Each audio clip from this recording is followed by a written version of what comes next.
चर्चा करेंगे कि संसार में जो ज्ञान के रूप में माना जाता है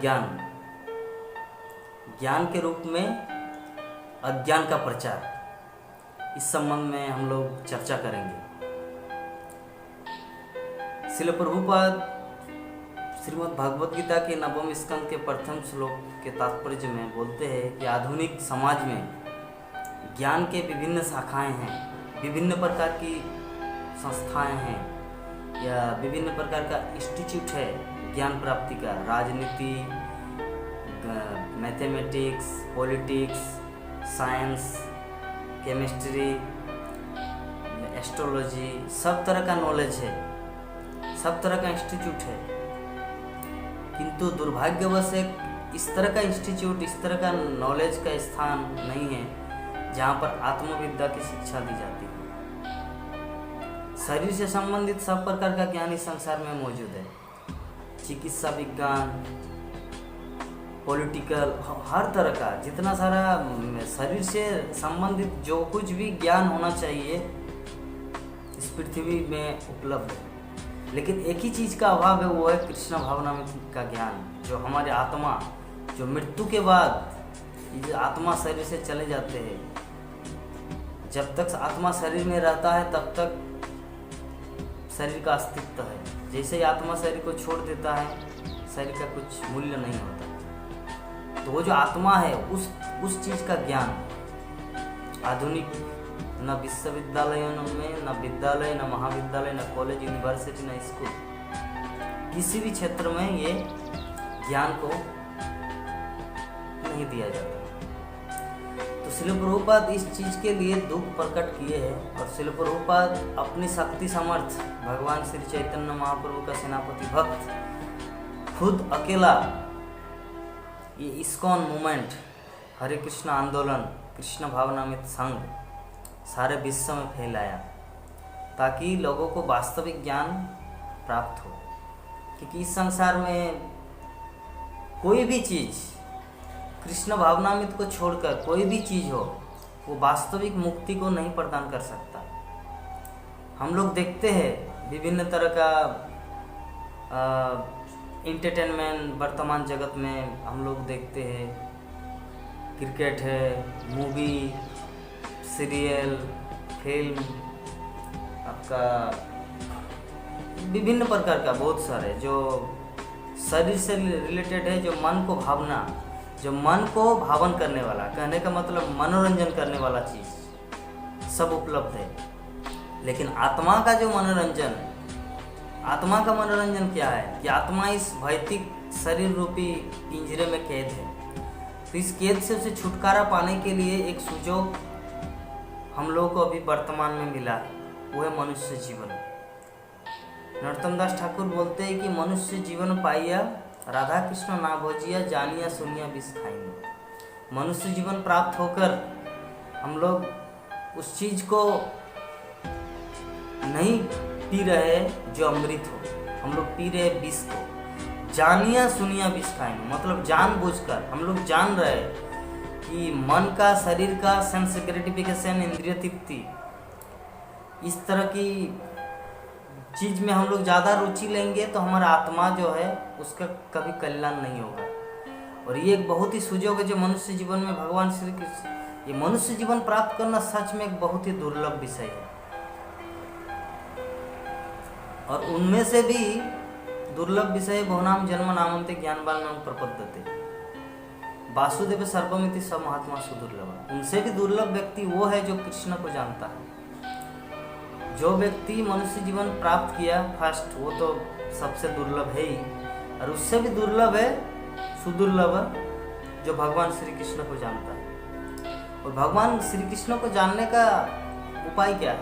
भगवान श्री कृष्ण को जानने का और उससे लाभ क्या है? श्री कृष्ण को जानने का, भगवान श्री कृष्ण को जानने का उपाय यही है कि किसी प्रामाणिक प्रतिनिधि, वैदिक शास्त्र को अध्ययन किया जा सकता है। प्रामाणिक गुरु के सामने जाकर सत्य को जानने का प्रयास करना चाहिए, तभी सत्य का दर्शन गुरुदेव करवाएगा। गुरुदेव बोलेंगे ये है श्री कृष्ण, आप है आत्मा, आपका संबंध है भगवान के साथ पुनर्लिंक होना, क्योंकि आप इस भौतिक शरीर रूपी पिंजरे में कैद है, तो आपको यहाँ से छुटकारा प्राप्त करके भगवान के धाम गोलोक वृंदावन जाना ही आपके मनुष्य जीवन का लक्ष्य है। ये कौन बताएगा? एकमात्र गुरुदेव। और गुरुदेव के रूप में श्रील प्रभुपाद ये सारे जगत को बता चुके हैं। श्रील प्रभुपाद का पुस्तक, श्रील प्रभुपाद का ग्रंथ, श्रील प्रभुपाद का टेप्स, श्रील प्रभुपाद का लेक्चर्स सब उपलब्ध है। जगत वासियों को श्रील प्रभुपाद ने दिया है कृष्ण को जानने का, और हमारे जो खोए हुए संपर्क है उसको पुनः स्थापित करने का श्रील प्रभुपाद दे चुके हैं गुरु के रूप में। अभी हमारा उत्तरदायित्व या कर्तव्य कि श्रील प्रभुपाद को गुरु रूप में स्वीकार करके उनके अनुसार उनके पद चिन्हों पर चलकर हम लोगों को उनके प्रति समर्पण करना है। जब तक हम लोग समर्पण नहीं करेंगे, जानिया सुनिया विष खाइनो। अगर श्रील प्रभुपाद के चरणों में अपने आप को समर्पण नहीं करेंगे हम लोग, तो ये हम लोग मनुष्य जीवन मिला है तो अगले जीवन में कुत्ता बनना पड़ेगा, पशु बनना पड़ेगा। क्यों? क्योंकि श्रील प्रभुपाद वो वास्तविक ज्ञान का पद दिखाए हैं। वर्तमान संसार में जो चल रहा है ज्ञान के रूप में अज्ञान का प्रचार, सभी घर में स्कूल जैसे जब बच्चा छोटा होता है वो स्कूल जाता है, स्कूल में तो उसे कृष्ण भावनामृत की शिक्षा दी नहीं जाती। जब वो बड़ा हो जाता है, जवान बनता है या कॉलेज लाइफ, यूनिवर्सिटी लाइफ पार करता है, तब वो करियर लाइफ में आता है, बिजनेस या कोई जॉब ढूंढता है, तो वहाँ भी उसको कुछ काम करना पड़ता है श्रम शूद्र की तरह। वो शादी करता है, शादी करने के बाद फिर आने वाला पीढ़ी आता है, बच्चे संतान आते हैं, फिर उनको भी वो शिक्षा नहीं मिलता। ना उसे शिक्षा मिला अपने माता पिता के द्वारा, ना उनके बच्चों को दिया, क्योंकि उसको खुद को ही प्राप्त नहीं हुआ ये जीवन का लक्ष्य क्या है, क्या मुझे प्राप्त करना है। तो इस तरह करके मनुष्य जीवन व्यर्थ चला जाता है, और वो जब अंतिम में वृद्धावस्था को प्राप्त होता है, वृद्धाश्रम भेजा जाता है, किसी भी तरह का कोई कृष्ण भावनामृत का उसको सुयोग नहीं मिलता। तो इसीलिए शास्त्र बोलते हैं, या हम लोग अपनी आंखों से देख रहे वर्तमान में इस्कॉन के सेंटर, इस्कॉन हरे कृष्ण आंदोलन का प्रचार सारे जगत में किस तरह फैला हुआ है। जितने सारे बुद्धिमान व्यक्ति है, सुमेधसा कृष्ण वर्णम तिसा कृष्णम सांगोपांगस्त्र पार्षदम, भगवान श्री कृष्ण कलियुग में श्री चैतन्य महाप्रभु के रूप में आकर ये हरे कृष्ण महामंत्र का वितरण किया, कृष्ण भावनामृत आंदोलन। यज्ञ संकीर्तन प्राय हाँ, इस संसार में कौन व्यक्ति ये संकीर्तन आंदोलन को एक्सेप्ट करेगा? सुमेधसा, जो व्यक्ति अत्यंत बुद्धिमान हो। सुमेधा, मेधा मीन्स इंटेलिजेंस, सुमेधा मीन्स एक्सट्रीमली इंटेलिजेंस, मतलब अत्यंत बुद्धिमान। जो व्यक्ति अत्यंत बुद्धिमान होगा वही व्यक्ति ये कृष्ण भावनामृत आंदोलन को अपनाएगा, और ये कृष्ण भावनामृत संघ से अपने आप को जोड़ेंगे। ये श्रील प्रभुपाद के चरणों में अपने आप को सरेंडर करके श्रील प्रभुपाद की शिक्षाओं को अपनाकर अपने जीवन को उसमें ढालेंगे। वही एक बुद्धिमान व्यक्ति का परिचय है, क्योंकि वास्तविक बुद्धि है वेदों में, वास्तविक ज्ञान है वेदों में, और वेदों का वास्तविक रूपांतर या वेदों को सुंदर रूप से प्रचार प्रसार किया श्रील प्रभुपाद सारे जगत में, निर्विशेष शून्यवादी पाश्चात्य देश तारे में। श्रील प्रभुपाद के आने से पहले, श्रील प्रभुपाद के प्रचार से पहले सभी शून्यवादी या निर्विशेषवादी, सारा जगत शून्यवाद और निर्विशेषवाद से भरा हुआ था। शून्यवाद का अर्थ होता है कि मृत्यु के बाद कुछ नहीं है, खाओ पियो ऐश करो मौज करो और मर जाओ, मरने के बाद कुछ नहीं है। कौन देखा है मरने के बाद क्या होता है? ये शून्यवादी का व्यू। निर्विशेषवादी, निराकार, अरे भगवान है, पहले था, हाँ द्वापर युग में आया था, लेकिन अभी नहीं है। भगवान था, मर गया, अगर है भी तो वो मर गया, और भगवान निराकार है, ये है शून्यवादी। तो श्रील प्रभुपाद के निर्विशेष शून्यवादी पाश्चात्य देश, लेकिन श्रील प्रभुपाद तीन चीज किया आकर, शून्यवाद को हटाया, निर्विशेषवाद को हटाया, और पाश्चात्य देश, विदेश या फॉरेन कंट्री। पाश्चात्य देश मतलब क्या? श्रील प्रभुपाद पूरे पृथ्वी को उद्धार किया। क्या भारतवर्ष को छोड़ा? क्या भारतवर्ष को भी तो उन्होंने मतलब कृष्ण भावनामृत आंदोलन दिया। तो श्रील प्रभुपाद एक अनुपम अनमोल कार्य, अनमोल सेवा भगवान श्री कृष्ण के लिए कर चुके हैं। तो हम लोग को इस चीज़ की सराहना करनी चाहिए, हम लोग को इसे अप्रिशिएट करना है। समझना है चीज़ को। भगवान श्री कृष्ण का अरेंजमेंट, उनके शुद्ध भक्त श्रील प्रभुपाद ने क्या देकर गया हम सबको। और अगर इसको हम लोग नहीं एक्सेप्ट करेंगे, अमृत को नहीं पियेंगे तो विष पीना पड़ेगा। जानिए सुनिए विष पीने। अगर श्रील प्रभुपाद के इस्कॉन मूवमेंट, श्रील प्रभुपाद के ग्रंथ, श्रील प्रभुपाद के आदर्श को अगर हम लोग अपने जीवन में नहीं ढालेंगे तो हम लोग को जानिया सुनिया विष का, तो हम लोग को जानबूझ के विष पीना पड़ेगा। ये इसमें कोई संदेह नहीं, इसमें कोई मतलब ये नहीं है, ये परफेक्ट, क्योंकि दो में से एक तो चुनना ही पड़ेगा, ये तो विष या अमृत। और वर्तमान में वो हम लोग को दिखने को मिल रहा है। बच्चा बचपन से ही नशे की आदत लग जाती है, जुआ खेलता है, मीट मछली खाता है, फिर अवैध संग करता है। संग, वास्तविक संग से ही व्यक्ति अच्छा व्यक्ति बनता है या बुरा व्यक्ति बनता है, उसका परिचय होता है संग से। तो किसी भी तरह का संग, उसमें स्त्री संग होता है आपका, या विभिन्न प्रकार का संग होता है।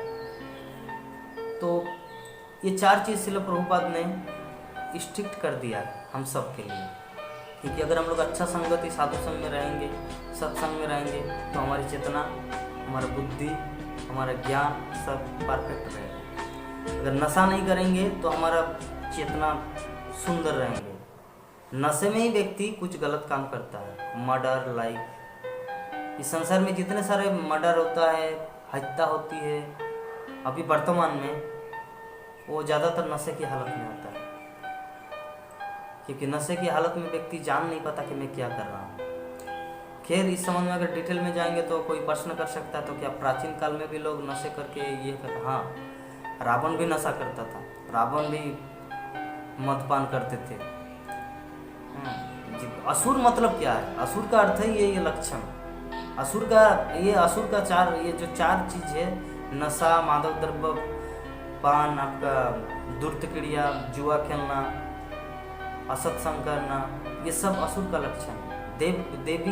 देवता, जो डेमिगॉड, जो देव गुण वाले व्यक्ति होंगे, जो भक्त टाइप का होगा, वो ये सब नहीं करेगा। तो श्रील प्रभुपाद हम सबको बचाए, अमृत पान कराए। अमृत रहते हुए भी देवता लोग पान नहीं किए, क्या बोलते हैं, राक्षस लोग पान नहीं कर पाए। क्यों? क्योंकि लोग अधिकारी नहीं है। अमृत को कौन पान कर पाएगा? जो भगवान का भक्त होगा। देवता लोग भगवान के भक्त थे, इसीलिए भगवान मोहिनी रूप धारण करके देवताओं को अमृत पान करवाया, और राक्षसों को नहीं। क्यों?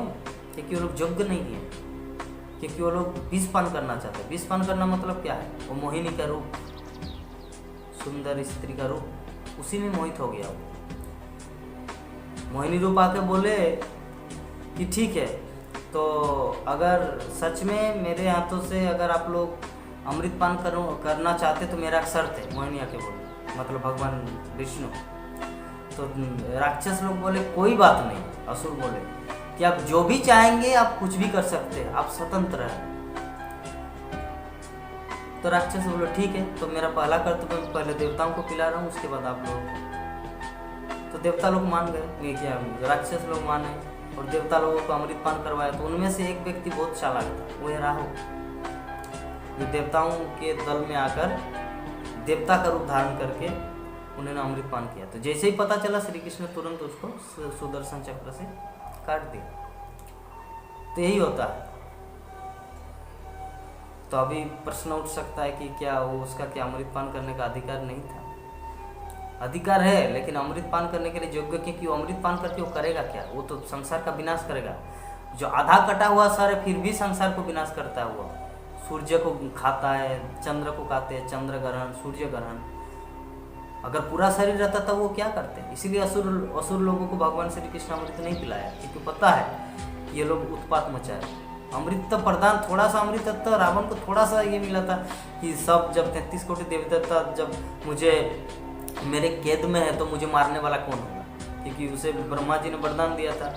ब्रह्मा जी बोला था, तो रावण ने पूछा कि तो ठीक है, ना मुझे कोई देवी देवता मार पाएगा, ना कोई शक्तिशाली व्यक्ति, मतलब देवी देवता मुझे मार नहीं पाएगा, ऐसे बोला था।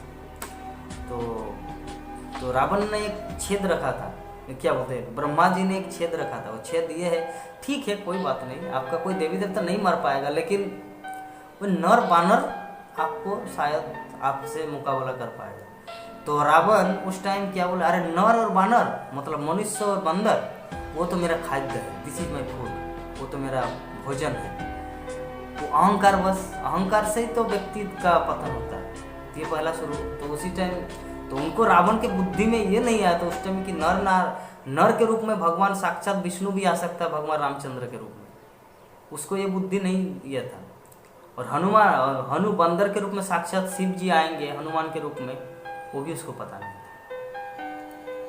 तो यही होता है, असुर बुद्धि वाले व्यक्ति अंत में उसका विनाश होता है, और जो देव बुद्धि वाले व्यक्ति होता है उनका भगवान साक्षी आके उसको प्रोटेक्ट करता है। तो इसीलिए अभी भी असुर और देव दोनों चीज वर्तमान संसार में भी उपलब्ध है। इस्कॉन मंदिर से जुड़िए, इस्कॉन के श्रील प्रभुपाद के शिक्षा से अपने आप को कनेक्ट कीजिए और अपने जीवन को देव तुल्य बनाइए।